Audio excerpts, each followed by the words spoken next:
Yes, very lucky today to be and privileged to be joined by one of the superstars of the world game.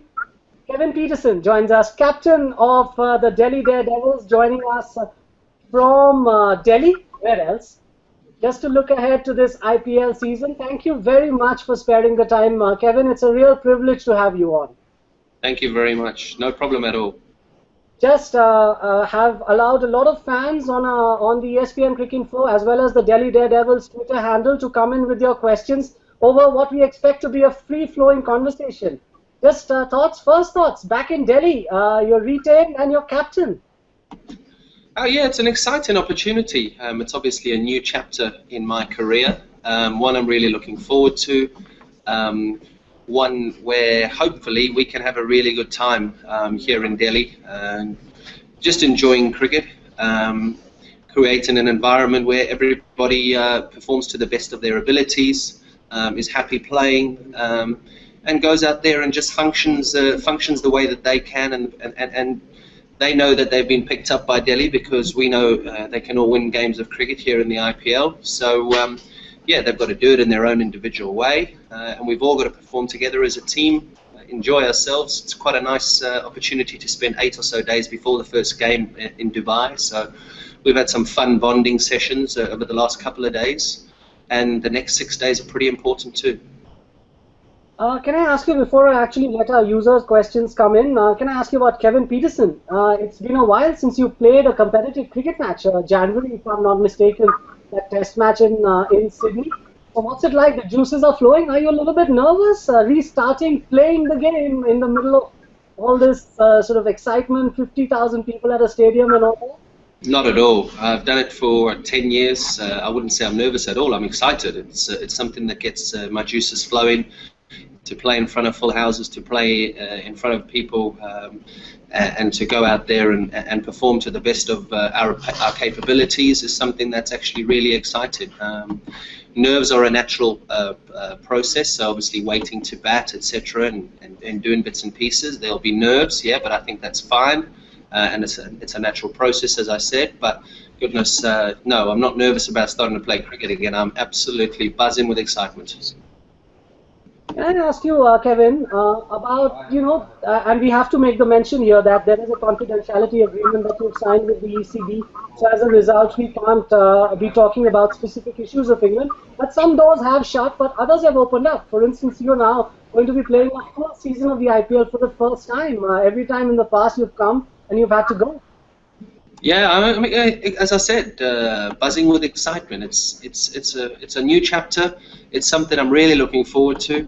I think I've got a lot of knowledge in the game. There's a lot of knowledge in our dressing room, and we want to go out there and have a really good tournament. Gary and I sing off a very similar hymn sheet. It's an absolute privilege to work with Gary, and yeah, it's going to be a really enjoyable time. And nothing guarantees success, nothing guarantees failure. So some things guarantee failure, but nothing guarantees success. So we'll be doing whatever we can to prepare ourselves in the right way in order to have a fun competition, and a competition where we go out there and get results. Okay, can I get some of our users into this conversation? This question, Katie, is from Harun Mohammed. What is your favorite batting position in T20 cricket, and would it be opening the batting so that you can get the entire 20 overs to bat, or look at batting at number 3? Yeah, I don't mind batting in the top 2, 3, 4 in T20 cricket. I'm a firm believer that your best players have to face the most number of balls. So you only get 120 balls in a T20 fixture, and I reckon you need your best players facing the majority of those balls. So yeah, anywhere in the top 3 or 4, we've got some fantastic players in our dressing room. So yeah, we want to get the right combinations, and we want our best players facing most of the deliveries for sure. What about this entire captaincy business? You've done this before with the Royal Challengers Bangalore. You've been England captain as well. But this time, does it feel a little bit different? Because I remember the last time you said, when you handed over the captaincy, you said, you're not quite sure about the Indian players, and an Indian captain knew that better. Has your mindset changed towards captaining an Indian IPL franchise? I think my mindset's changed a hell of a lot. I think when I was thrust into the captaincy for England, it was very difficult at that stage. I hadn't been through a load of different processes. I've had a load of ups and downs since then, and only when you reach good heights and you reach reasonably low lows do you start to understand everybody and understand everything. I think when you have family, you understand families. When you have kids, you understand kids. When you have disappointments, you understand disappointments. So then you can relate to everybody. When I took over the captaincy for England, I certainly hadn't experienced a lot of those things. So for me, understanding people, managing people, and getting to grips with how everybody's feeling over this 6 to 8 week period is vitally important in terms of making sure that everyone is happy. We're all fighting for one result. And that comes with all the players and the coaches and backroom staff all buying in together. And as I said, the last 24 hours, 48 hours with all these guys, it's been fascinating to see how interested in terms of that one goal that we want to achieve comes from everybody. No matter if you've played 100 test matches or you haven't played a test match. So we can all learn from each other, and we can all basically have a really good time if we all buy it. We've all bought in. Okay, more questions, and obviously Kevin Pietersen, the batsman, is what the world is missing. So there's one coming in from Saurabh, and he's asking, is there a surprise up your sleeve for this year's IPL? Maybe a newly invented shot. Might as well ask another one, which has come from Murli Mohan on similar lines. At what point of a bowler's delivery style do you change grips for a switch hit? You know, everyone's into this, Kevin. You've got to start playing these shots. Yeah, well, I've spent 4 months at the game. I've been training for the last 2 to 3 weeks, just getting myself in good nick. So, I mean, goodness me, I think the key to playing successful cricket and being good and achieving good things is keeping things very simple. Yes, obviously flamboyant shots and all those come. I can't say that I won't be playing anything flamboyant, but reading the situation of the game, identifying situations, reading fields, where captains put their fielders. I think all that comes into it. Will I be playing any new shots this IPL? Absolutely not. So sorry to disappoint. Oh well, you know, as long as you play the switch hit, we're you know, there'll be a lot of people watching. As long as the switch hit comes off, not playing it, because if you get out, you look like a total fool. Yes, but you know that you're among the few people in the world who play it. Okay, let me ask you: the Delhi Daredevils themselves. You know, it's a very eagerly followed franchise. Has a great amount of support when you go to the Kotla. It's always full. But it's an up and down franchise. Last year was terrible. The year before that was good, and you know this. You never won the IPL. How aware are you of this desperation among fans for the Daredevils to make a final, to win an IPL? Yeah, look, I can't answer that question. I didn't play last year. I certainly played the year before, and I didn't play before that. All you've got to do is the right process in terms of a load of individuals coming together from all different parts of the world, cultural differences, domestic differences, international differences. You've got all differences that come in. So you've got to manage players in a way where everybody can play the way that they play, because they were selected to come into this environment because they're good enough players to win games for the Delhi Daredevils. So as long as we create some sort of an environment where guys can express themselves the way they want to express themselves, always wanting to improve as well, and be better players and waking up hungrier for success and hungrier for improvement. That's all we can ask for. Results will then hopefully take care of themselves. But in terms of the way the Delhi franchise has been up and down, I got no answers for it. All we can do as human beings is try our best. And I know it's easy to just say, yeah, I tried my best, but you can see in training, you can see how the way guys prepare, you can see how the way guys are in dressing rooms, whether they're actually doing their best. And I think Gary and the management want to try and drive this campaign towards players waking up every day really hungry to get better, to improve, and also to help others. Just another question that I'm picking up from our Twitter page. It's about the loss of a Daredevil icon in Virender Sehwag. He was the franchise chose not to retain him. Also, not going after David Warner. So those are two big holes to fill at the top of the order, cricket.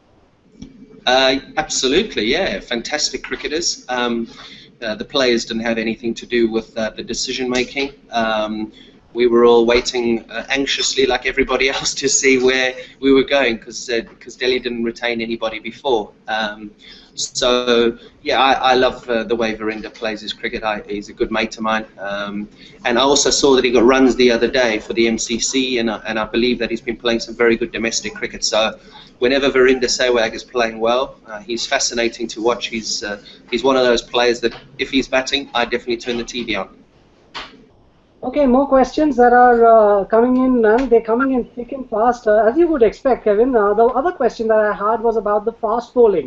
There is a concerned Delhi Daredevils fan, Anam Jumani, asking, don't you think the Daredevils lack an international quality fast bowler? Look, I think we've got a squad where we've got a lot of very, very experienced Indian players.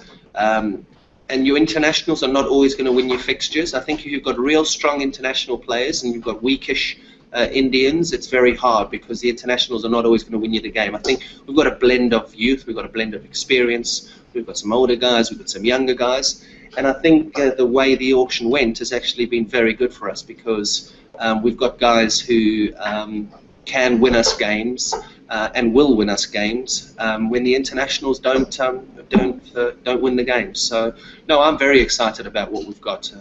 So. Yeah, no, I don't agree that we don't have winners in our team.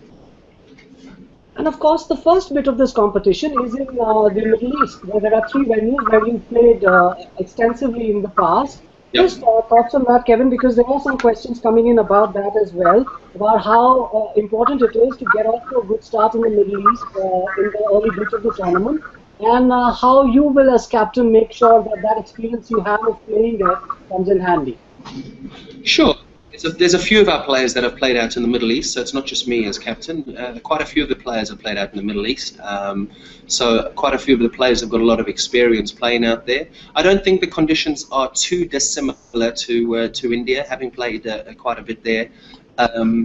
Certainly, yes, you want to get off to a great start, but it's not always the person who runs the quickest mile of a marathon that wins the marathon. So for us, it's a case of gelling well as a team. And making sure that we get together and we start on the right track, we keep improving. We want to obviously win every game, the same as every franchise wants to win every game. We want to win the semi-final and you want to win the final. There's no point getting to the semi-finals and losing in the semi-finals. You want to finish the race well. The race starts next Thursday in Dubai, sure, so we want to do well in Dubai. So we'll be doing everything we can do to do well in Dubai. If that doesn't happen, we certainly need to turn a corner and make sure it happens in India. But say the last 10 days, 2 weeks of the tournament, key for every team. Last few minutes left with Kevin Pietersen, so keep bringing those questions in. Obviously, a question that came in was about Gary Carlson. I know you alluded to it earlier, and there was a lot of media reporting about how he may have refused the England job because he didn't have the choice to pick you. So there you are, working together as Kevin Pietersen and Gary Carlson, captain and coach of Delhi Daredevils. Yeah, I've heard that before. No comment. Yeah, but working with Gary Carlson, that's got to be a relationship that you will enjoy because he's someone you've admired for many years. Look, he's one of those, he's probably rated #1 coach in the world at the moment. I think Delhi are very, very fortunate to have Gary. All of us having spent 24, 48 hours with him over the last couple of days are so excited to work for him. He's got that personality that makes you want to really be successful for him and for the franchise. He makes you feel happy about yourself. He really encourages you to do well, and just the persona that he's got just fills you with confidence. And you know that he's not talking for the sake of talking. When he talks, he means it, and everything that comes out of his mouth makes sense. And so it's been a fantastic last couple of days. I know all the boys have really enjoyed working with him and will continue to do so. So, yeah, for us to have who's probably rated the #1 coach in the world at the moment is a very exciting time, and we're all very lucky. One more from Peter Edward, and I'm guessing he's based in the UK. This question is, how based is your game on guessing the actions of the bowler, or are you literally always playing on instinct? I guess everyone in the world wants to know out there, Kevin, is how you pull off the kind of innings that you pull off when you're in your when you're at your peak. Yeah, I think in T20 cricket you have to predetermine quite a bit. You have to probably have option A and option B. In Test match cricket, not so much because there's plenty of time knocking about. I also think the key to batting in T20 cricket is getting yourself in. You can't spend a session getting yourself in. You've got to spend obviously less time getting yourself in. So there's the skill attached to that too. But yeah, it's also identifying situation and also preparing well. I think you've got to know who your opposition are, and you've got to know where your strengths are. Play to your strengths and keep things simple. And that's all I do. I've got my strengths. I keep things very simple. I don't try and score in 360 degrees around the wicket. I've got key areas which I try and score in, and more often than not, you definitely, while you're batting, always, if you get yourself in, get balls to strike in. So, yeah, everybody says there's only 120 balls, but that's a lot of cricket. We've got just a couple of minutes now left. I need to ask you this about just the IPL in general. There's an atmosphere, there's a thought process around the IPL that it's facing a bit of a credibility crisis. After all the incidents that happened last year, very well documented, the arrests and things of that nature. I don't want you to talk about the specifics of that because you're not directly involved with any of it. But just on the outside, how important is it for the tournament to send out the message that it's a credible cricket tournament, that it's played hard and it's played completely fair and there's not any dishonesty within it? Look, I can only speak from myself. And I hope I can speak for a lot of players in saying that we play the game because we love this game. We wake up in the morning, we love cricket. We go to bed at night, we love cricket. If we're playing badly, we don't love it as much. But when you're playing well, I mean, it gives you some incredible highs. It gives you incredible lows too. So you've got to accept that you can't always have good days. You're going to have bad days. But when you have those good days, they are fantastic. And we don't want those good days or those bad days affected by bad eggs. And so when you're in that position, you just go out there and you play to the best of your ability, and you just hope that that people aren't put in a black line through days that you spend really enjoying yourself and having fun. And I certainly love playing cricket. It's something that really excites me. I'm buzzing to get back onto the cricket field. Anything that happens in terms of all the nonsense away from the field, we can't go into that or get involved in that. It's not our business. But we've just got to be honest with ourselves, honest with each other, and give up our best. And that's all we can do. Yes, and those are very reassuring words, I can tell you, Kevin, because there's a lot of debate here in India about whether whether the tournament itself is worth following, and hearing that from a legend such as you is important for the fans. One final thought: how important will this year's IPL be for your cricket future? Asks Karezi, and there's a few crazy Twitter handles that come in, so excuse that. Look, it's just an exciting start. I've obviously loved playing cricket. I didn't enjoy playing cricket, and I thought that my time was up when things happened in January. Then I wouldn't have continued. But I love playing cricket. I'm still hopeful of playing cricket for England again one day. And so I'm going to do everything I can to play to the best of my ability for the team, all the teams that I play for, and enjoy cricket. It's T20 competitions. There's playing for Surrey, playing in the Caribbean. I want to continue playing a lot of cricket because I love the game and I want to give back to dressing rooms around the world with all the knowledge that I've acquired. It's fascinating to spend time, like in the last couple of days, with lots of youngsters here in our dressing room, just talking cricket, learning from them, because you never stop learning. It doesn't matter how many games you've played, you never stop learning. So it's such an exciting time. I'm really, really excited about what it is going forward. And you know, as you would expect, before we wrap up, there is a question that has to do with Bollywood, because unfortunately, or well, fortunately, while you're in India, that people will want to know about your interest. And now that you're spending a whole summer here, are you going to be watching a Bollywood movie? Asks Princhi Gupta. If it's in English, potentially. No, okay. That's the whole point of it. I struggle with Hindi. There's some interesting characters in our dressing room which use some Hindi words, which I probably shouldn't project over an international forum. So yeah, no, I'd struggle in Hindi watching a full Bollywood movie, but yeah, I mean it's fascinating to see how gripped the country gets with Bollywood and with cricket. You see things and you hear things, and it's a fascinating experience being here. The two sort of entertainment worlds here come together, and it's great to be a part of. And look, the next 6-7 weeks is going to be exciting. And it's there for all of us to look forward to, and we just hope that we have a great campaign. Yes, we're not going to keep you much longer. Hopefully, we can do this again as the tournament progresses, and also, of course, Chelsea's in the semi-finals of the Champions League. So Kevin Pietersen's a happy chappy these days. At the moment, all's good. Yes, yeah. I mean, but look, it can all get it'll get a little bit messy if we go out in the semi-finals and we don't manage to beat Liverpool away. You know, you've got the Delhi Daredevils to worry about. Thank you very much, Kevin, for sparing the time talking to ESPN Cricinfo worldwide audience, and it was an absolute pleasure to have you talk to us. Hopefully, through the tournament, we can grab you a couple of times. Sure, no problem. Yep, look forward to it, guys. Thank you so much. Thank you very much to Kevin Pietersen, Delhi Daredevils captain, back in the hot seat for IPL 7, which starts next week, of course, in the Middle East. Thank you very much. If you've been watching, and excerpts from this conversation with Kevin will be on ESPN Cricinfo very soon. Thank you.